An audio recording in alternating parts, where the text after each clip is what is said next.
بسم اللہ الرحمن الرحیم۔ دوستو حاضر ہیں نئی ویڈیو کے ساتھ۔ آج ہم کو جو واقعہ بیان کریں گے اس میں ہم خوف خدا کے بارے میں آپ کو بتائیں گے۔ حضرت ابراہیم بن ادہم کے والد کا خوف خدا۔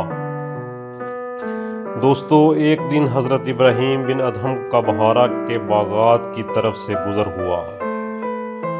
آپ ایک نہر کے کنارے جو باغات کے اندر سے ہوتی ہوئی گزرتی تھی بیٹھ کر وضو کرنے لگے۔ آپ نے دیکھا کہ نہر کے اندر ایک سیب بہتا ہوا آ رہا ہے۔ خیال کیا کہ اس کے کھا لینے میں کوئی مذائقہ نہیں، چنانچہ سیب اٹھا کر کھا لیا۔ جب سیب کھا چکے تو دل میں یہ وسوسہ پیدا ہوا کہ میں نے سیب کے مالک سے اجازت نہیں لی اور میرا یہ کھانا ناجائز ہے۔ اس خیال سے مالک کے باغ کے پاس گئے اور باغ کے دروازے پر دستک دی جہاں سے یہ سیب آیا تھا۔ آواز سن کر ایک لڑکی باہر آئی۔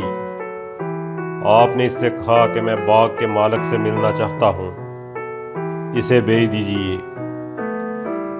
اس لڑکی نے عرض کیا کہ وہ عورت ہے۔ آپ نے فرمایا کہ اچھا، اس سے پوچھو کہ کیا میں خود حاضر ہو جاؤں۔ چنانچہ اجازت مل گئی اور آپ اس خاتون کے پاس تشریف لے گئے اور سارا واقعہ اس کو سنایا۔ عورت نے جواب دیا کہ باغ کا نصف حصہ میرا ہے اور نصف سلطان کا ہے۔ میں نے اپنا حصہ کا سیب معاف کر دیا اور سلطان یہاں نہیں ہیں، بلخ تشریف لے گئے ہیں جو بحیرہ سے 10 دن کی مسافت پر ہے۔ چنانچہ اس لڑکی نے اپنے سیب کا نصف حصہ تو آپ کو معاف کر دیا، رہا دوسرا نصف حصہ۔ اب اسے معاف کروانے کے لیے بلخ تشریف لے گئے۔ جب وہاں پہنچے تو بادشاہ کی سواری جلوس کے ساتھ جا رہی تھی۔ اسی حالت میں آپ نے سارے واقعہ کی بادشاہ کو خبر کر دی اور نصف حصہ سیب کے معاف کرانے پر کی درخواست کی۔ بادشاہ نے فرمایا اس وقت تو میں کچھ نہیں کہتا، کل میرے پاس تشریف لے آئیں، میں اس وقت کچھ کہہ دوں گا۔ بادشاہ کی ایک نہایت ہی خوبصورت، حسین و جمیل بیٹی تھی اور بہت سے شہزادوں کی طرف سے پیغام نکاح اس لڑکی کے لیے آ چکے تھے، لیکن اس شہزادی کا باپ یعنی بادشاہ انکار کر دیا کرتا تھا، کیونکہ بیٹی عبادت گزار اور نیک کاروں کو بہت پسند کرتی تھی۔ اس لیے اس کی یہ خواہش تھی کہ دنیا کے زاہد سے اس کا نکاح ہو۔ جب بادشاہ محل میں واپس آیا تو اپنی لڑکی سے ادہم کا سارا واقعہ بیان کیا اور کہا کہ میں نے ایسا شخص کہیں نہیں دیکھا کہ جو صرف نصف سیب حلال کرانے کے لیے بحیرہ سے یہاں بلخ آیا ہو۔ جب لڑکی نے یہ کیفیت سنی تو نکاح منظور کر لیا۔ چنانچہ حضرت ادہم دوسرے دن بادشاہ کے پاس آیا تو بادشاہ نے ان سے کہا کہ جب تک آپ میری بیٹی کے ساتھ نکاح نہیں کریں گے آپ کو نصف سیب معاف نہیں کروں گا۔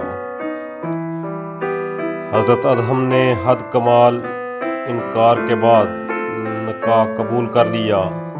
چنانچہ بادشاہ نے اپنی لڑکی کا نکاح ادہم سے کر دیا۔ جب حضرت ادہم خلوت میں اپنی بیوی کے پاس گئے تو دیکھا کہ لڑکی نہایت آراستہ و باراستہ اور وہ مکان بھی جہاں لڑکی تھی تکلفات کے ساتھ مزین ہے۔ حضرت ادہم ایک گوشہ میں جا کر نماز میں مصروف ہو گئے، حتیٰ کہ اس حالت میں صبح ہو گئی اور متواتر 7 راتیں اسی طرح گزر گئیں اور اب تک بادشاہ نے سیب کا نصف حصہ معاف نہیں کیا تھا۔ آپ نے بادشاہ کو یاد دہانی کرانے کے لیے یہ کہا کہ اب وہ حصہ معاف فرما دیجیے۔ بادشاہ نے کہا جب تک آپ کا میری لڑکی یعنی اپنی بیوی کے ساتھ جمع کا اتفاق نہ ہوگا میں معاف نہیں کروں گا۔ آخرکار شب ہوئی اور حضرت ادہم بیوی کے پاس اجتماع پر مجبور ہوئے۔ اس کے بعد آپ نے غسل کیا، نماز پڑھی، ایک چیخ ماری اور مصلے پر گر پڑے۔ لوگوں نے دیکھا تو حضرت ادہم انتقال کر چکے تھے۔ بعد ازاں اس لڑکی کے بطن سے ادہم کا ایک لڑکا پیدا ہوا، وہ ابراہیم بن ادہم تھے۔ شکریہ۔